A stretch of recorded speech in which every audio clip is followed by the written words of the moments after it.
So I started to make this and then realized that people might actually want to know how this is made.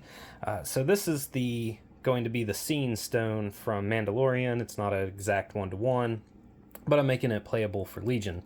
So I started off, I 3D printed, made and 3D printed the little centerpiece. This is a pizza pan from the Dollar Tree, and then a piece of foam core from the Dollar Tree that I just cut into a circle and then beveled down the edges. So I got the general setup. I've been mocking up pieces. This isn't going to be the final thing, of course. This is just a super rough template and everything. I did sand the metal to make sure that the paint would stick.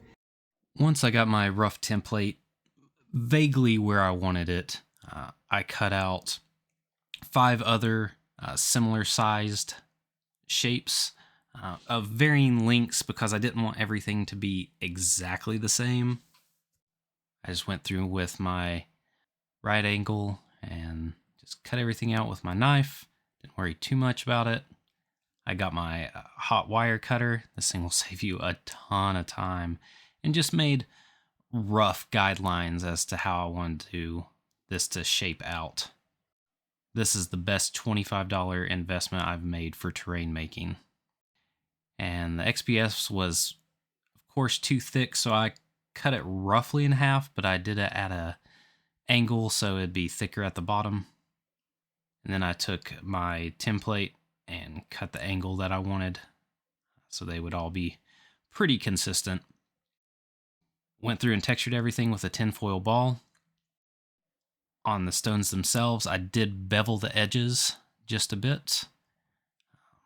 Just helped with that worn, aged look.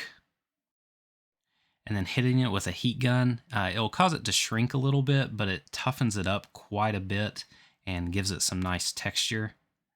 Also takes out a lot of your cut marks and burn marks and everything. And then I textured that afterwards, where it makes it a little bit more brittle on the outside. It takes texture even better than usual. Like I said, those edges and everything, we want this to look real old, so we don't want any real sharp edges on anything. And gave the supporting stones the same treatment pretty much. And this trimmed each of them according to how they fit with the larger pieces. And then this is Gorilla Glue, the caulking stuff. Eric's Hobby Workshop turned me on to this, watching some of his stuff. It is magic with terrain. And just use some toothpicks to hold everything where I wanted it to while the glue dried. I did end up trimming them down a bit. Just took some of them out afterwards. They weren't super duper necessary. Yeah, like I said, just came in and trimmed where necessary. And anything I trimmed, made sure to make it look weathered as well.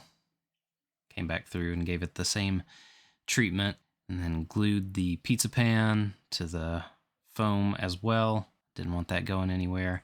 And this does get supported later. I take some pill and stick tiles and stick them to the bottom just to give it some rigidity and protect the base. Made sure to press it down real well. I did throw some weights on it and everything to make sure everything held very well. And this is it with 6 pieces.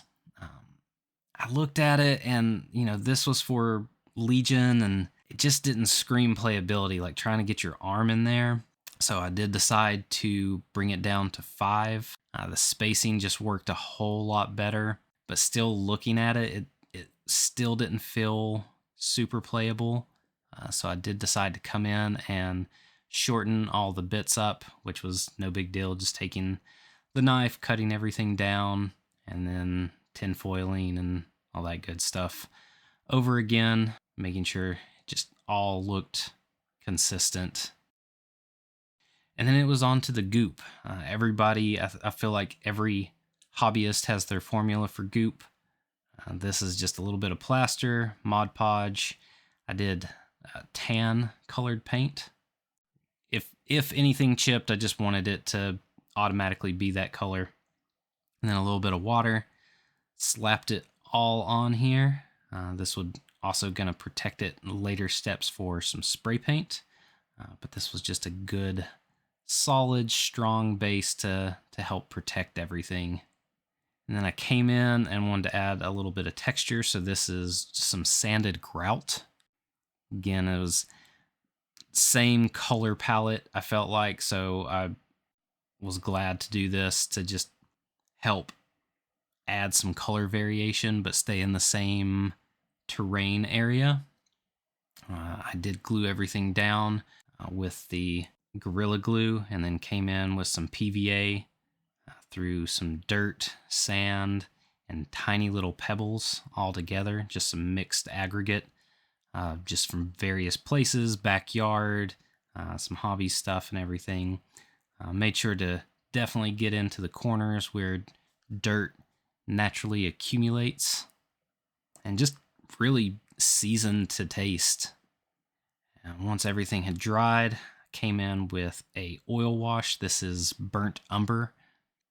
Just let everything soak in real good, and then came and just wasn't wiping the whole thing off, just did a cursory wipe on everything. And this just helped add a lot of depth and grime, age to it. Dry brush everything with a very, very light gray, and it just helped add more depth, highlight that this has been chipped and worn over time and everything. So the more layers, of course, that you throw on top of all of this stuff, the better it's going to look. And really, that was it. This was a quick weekend project. It looks pretty solid, I think. I'm very happy with it. It has definitely got some playability to it. It could make a interesting objective point to hold. So, thanks for watching, and I'll catch you all on the next one.